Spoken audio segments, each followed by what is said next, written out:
വിശുദ്ധ ദീനിൻ്റെ മാർഗം യൗമുൽ ഖിയാമത്ത് വരെ നിലനിൽക്കും എന്ന് മാത്രമല്ല, അതിൽ തന്നെ ഉറച്ചു നിൽക്കുന്ന ഒരു വിഭാഗം മുസ്ലിങ്ങൾ അങ്ങനെ തന്നെ മുന്നോട്ട് പോകുമ്പോൾ ലാ യദുർറുഹും മൻ ഖാലഫഹും, അവരെ ആരെതിർത്താലും ശരി ആ എതിർപ്പ് അവർക്ക് ദോഷവും വരുത്തി വെക്കുകയില്ലെന്നും അഷ്റഫുൽ ഖൽഖി നബി മുത്ത് മുഹമ്മദ് മുസ്തഫ സല്ലല്ലാഹു അലൈഹി വസല്ലം തങ്ങൾ സ്വഹീഹുൽ ബുഖാരി റിപ്പോർട്ട് ചെയ്യുന്ന ഹദീസിൽ പറഞ്ഞതായി കാണാം.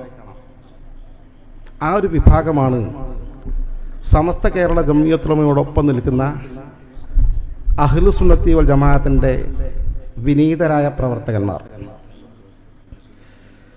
അഹ്ലു സുന്നത്തി വൽ ജമാഅത്തിൻ്റെ ആശയാദർശങ്ങൾ തെറ്റിദ്ധരിപ്പിക്കപ്പെടുന്ന പശ്ചാത്തലത്തിൽ അതിൻ്റെ നിജസ്ഥിതിയും ബിദഈ പ്രസ്ഥാനങ്ങളുടെ അപചയവും മുസ്ലിം സമൂഹത്തെ ബോധ്യപ്പെടുത്തി കൊടുക്കുക എന്നത് ഏറ്റവും അനിവാര്യമായ ഒരു ഘടകമാണ്. മുജാഹിദ് പ്രസ്ഥാനത്തിൻ്റെ അല്ലെങ്കിൽ ജമാഅത്തെ ഇസ്ലാമിയുടെ അല്ലെങ്കിൽ തബ്ലീഗ് ജമാഅത്തിൻ്റെ അല്ലെങ്കിൽ ഇതര ബിദഈ പ്രസ്ഥാനങ്ങളുടെ ഉള്ളറകൾ പരിശോധിച്ചാൽ അവർ ദീൻ വികൃതമാക്കി, അലങ്കോലമാക്കി, കുറേ വെട്ടിമാറ്റി, കുറേ അഡീഷണലായി കൂട്ടിച്ചേർത്ത് ഒരു ആന കയറിയ കരിമ്പും തോട്ടം പോലെ എന്ന് പറയാറുണ്ട്. ഇതുപോലെ ഇസ്ലാമിനെ ആക്കി തീർക്കാൻ ശ്രമിച്ച ആളുകളാണ് അവർ. ഇസ്ലാമിൽ ഏത് കാര്യങ്ങളും അവർ കൈവച്ചിട്ടുണ്ട്, വികൃതമാക്കിയിട്ടുണ്ട്. ഇസ്ലാമിൽ ഏറ്റവും പ്രധാനപ്പെട്ട അമൽ ഏതാണെന്ന് ചോദിച്ചാൽ 5 നേരത്തെ നിർബന്ധ നിസ്കാരമാണ്. ആ നിസ്കാരം തൊട്ട് ഓരോ കാര്യങ്ങളും 1 by 1 പരിശോധിച്ച് നോക്കിയാൽ അതിൻ്റെ ഓരോ ഭാഗങ്ങളിലും അവർ കൈവച്ചിട്ടുണ്ട്. ഇപ്പം നിസ്കാരത്തിൻ്റെ തുടക്കം എന്താ? നിയ്യത്താണ്. നിയ്യത്തില്ലെങ്കിൽ നിസ്കാരം സ്വഹീഹാകില്ല, തർക്കമില്ലാത്ത വിഷയമാണ്. ഇവർ നിയ്യത്ത് വേണ്ടെന്ന് പറയുന്നില്ല. നിയ്യത്ത് എന്ന് പറഞ്ഞാൽ നിസ്കരിക്കാൻ നിൽക്കലെന്നല്ലേ നിയ്യത്ത്. അല്ലെ നിയ്യത്തില്ലാത്ത ആൾക്കാർ നിസ്കരിക്കാൻ പോകുമോ? തോർത്തും മുണ്ടെടുത്ത് കുളിക്കാൻ പോകാറ്, ജനാബത്ത് കുളിക്കാൻ പോകല്ലേ ആള്. പിന്നെന്തിനാ വേറെ നിയ്യത്ത്? ഒതുടുക്കാൻ വേണ്ടി കയ്യിൽ വെള്ളം വെക്കുമ്പോൾ ആ വെള്ളം ഇങ്ങനെ ചോർന്നു പോകുന്ന വിധത്തിൽ വെറുതെ ഒതു എന്ന ഫർള് എന്നൊക്കെ മനസ്സിലാലോചിച്ച് ചിന്തിച്ച് പറഞ്ഞുണ്ടാക്കേണ്ട ആവശ്യമുണ്ടോ? അത് ഒതുടുക്കാൻ തുടങ്ങിയതല്ലേ എന്ന് പറഞ്ഞ് ലളിതവൽക്കരിച്ച് നിയ്യത്തിനെ തന്നെ നിഷ്ഫലമാക്കിയ വിഭാഗം. ഈ തക്ബീർ കെട്ടിയാലോ? തക്ബീർ കെട്ടിക്കഴിഞ്ഞ്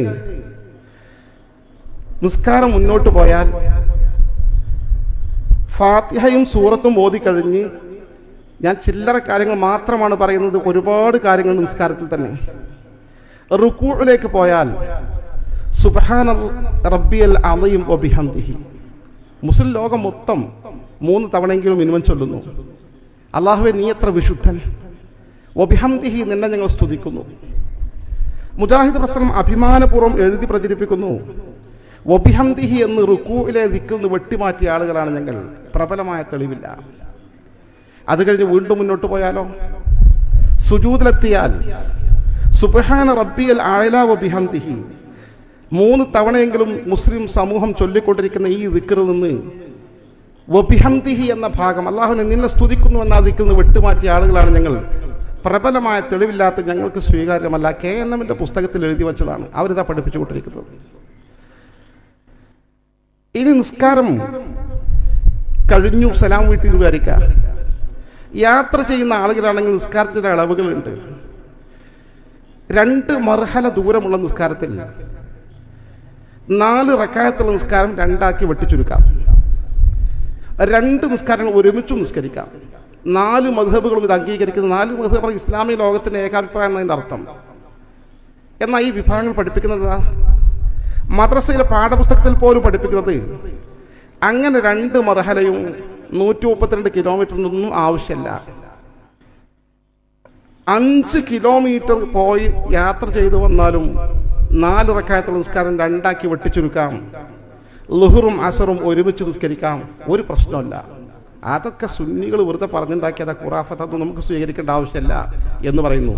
ഇവിടെ നിന്ന് പെരിന്തൽമണ്ണ പോയി വന്നാൽ ആ പോയി പെരിന്തൽമണ്ണ തങ്ങുന്ന സമയത്തൊക്കെ ളുഹർ നിസ്കാരം 2 മതി, അസർ നിസ്കാരം 2 മതി, മഗ്രിബ് കഴിഞ്ഞ് ഇശ 2 റക്അത്ത് മതി, അതൊക്കെ ഒരുമിച്ച് നിസ്കരിക്കും ചെയ്യുക എന്ന് പറഞ്ഞ് നിസ്കാരം തന്നെ വികൃതമാക്കിയ ആളുകൾ. നിങ്ങൾ പരിശോധിച്ച് നിസ്കാരം ഒക്കെ ഇങ്ങനെ ഒരുപാട് പ്രശ്നങ്ങൾ. ഇത് കഴിഞ്ഞ് നോമ്പ് പോയാലും അവിടെ ഉണ്ടോ പ്രശ്നം? ഇളവ്. നോമ്പ് പറ്റേ നിഷ്ഫലമാക്കിയ വിഭാഗം. റമദാൻ നോമ്പിന് സുബഹിക്ക് ബാങ്ക് വിളിച്ചിട്ടും നാസ്ത കഴിക്കണതിന് കുഴപ്പമില്ല എന്ന് പഠിപ്പിക്കുന്ന ലോകത്തെ ഒരേ ഒരു വിഭാഗമാണ് കേരളത്തിലെ ബിദഅ പ്രസ്ഥാനക്കാർ. അവർ പഠിപ്പിക്കുക ബാങ്ക് വിളി കേട്ടാലും ഭക്ഷണം കഴിക്കുന്ന നിർത്തേണ്ട, ആവശ്യാനുസരണം ഇനിയും തുടർന്ന് ഭക്ഷണം കഴിക്കാം. ഇവരെ പുസ്തകങ്ങൾ എഴുതുകയും കുട്ടികളെ പഠിപ്പിച്ചുകൊണ്ടിരിക്കുകയും ചെയ്യുന്ന ആശയമാണ്. സക്കാത്തോ? സക്കാത്തിനും ഒരു കൈവച്ചിട്ടില്ലേ? സക്കാത്തിന് മുജാഹിദീങ്ങൾക്കൊരു വിഹിതം കൊടുക്കണമെന്ന് ഇസ്ലാം പഠിപ്പിക്കുന്നുണ്ട്. മുജാഹിദ് എന്ന് പറഞ്ഞാൽ അള്ളാഹുവിൻ്റെ മാർഗത്തിൽ പോരാട്ടം നടത്തുന്ന പോരാളികൾ എന്നാണ് അർത്ഥം. ഒരു ഇസ്ലാമിക ഭരണകൂടത്തിന് കീഴിൽ പോരാട്ടം നടത്തുന്ന പോരാളികൾ, യുദ്ധം ചെയ്യുന്ന മുസ്ലിം സൈനികർ, അവർക്ക് സക്കാത്തിൻ്റെ വിഹിതമുണ്ട്. ആ മുജാഹിദ് എന്ന പദം പോലും ഒരു ദുരുപയോഗം ചെയ്തു. ഇവരെ മുജാഹിദ് എന്ന പേര് വെച്ചിട്ട് അവർ പരസ്യം കൊടുത്തുകൊണ്ടിരിക്കുന്നത് എന്താണ്? മുജാഹിദുകൾക്കുള്ള വിഹിതം KNM-ന് അയച്ചു തരണം, ഞങ്ങൾ മുജാഹിദ് എന്ന പ്രസ്ഥാനമാണ്. സാധുക്കളത് വിചാരിച്ച് സക്കാത്ത് മുജാഹിദ് പ്രസ്ഥാനത്തിനും കൊടുക്കുന്നു. ഇങ്ങനെ ഇസ്ലാമിലെ ഏത് കർമ്മങ്ങൾ നോക്കിയാലും, വിശ്വാസപരമായ കാര്യങ്ങൾ പരിശോധിച്ചാലും അക്കാര്യം എൻ്റെ സുഹൃത്ത് ജസീൽ കമാൽ വിശദീകരിക്കുന്നുണ്ട്. വളരെ വികൃതമായി ഇസ്ലാമിനെ മലിനമാക്കി നരകത്തിലേക്ക് മുസ്ലിം സമൂഹത്തെ നയിക്കുന്ന ഒരു വിഭാഗമാണ് ഇത്തരം ആളുകൾ. അതാണ് ഇതിൻ്റെ ഗൗരവം.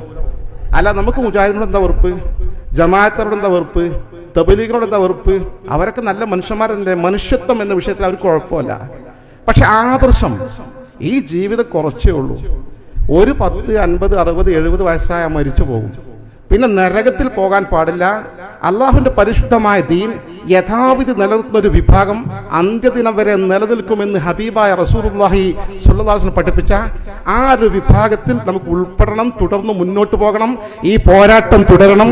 ബിദ്അത്തിന്റെ എല്ലാ ദൈന്യതയും മുസ്ലിം സമൂഹത്തെ ബോധ്യപ്പെടുത്തണം. അള്ളാഹു തൗഫീഖ് നൽകി അനുഗ്രഹിക്കുമാറാകട്ടെ. സമസ്ത കേരള ജംഇയ്യത്തുൽ മുഅല്ലിമീൻ കേന്ദ്ര കമ്മിറ്റിയുടെ തീരുമാനത്തിന് എല്ലാവിധ അഭിവാദ്യങ്ങളും അറിയിക്കുന്നു. അസ്സലാമു അലൈക്കും വറഹ്മത്തുള്ളാഹി.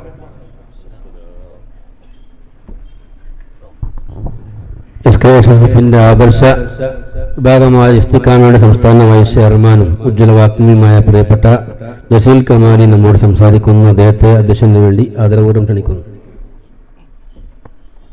ജസ്റ്റ് ഒരു കാര്യം, ഈയിടെ സമസ്ത കേരള ജംഇയ്യത്തുൽ ഉലമ എടുത്തൊരു സുപ്രധാനമായ തീരുമാനമാണ് വാഫി വഹിഫിയ പ്രസ്ഥാനവുമായി ബന്ധപ്പെട്ടത്.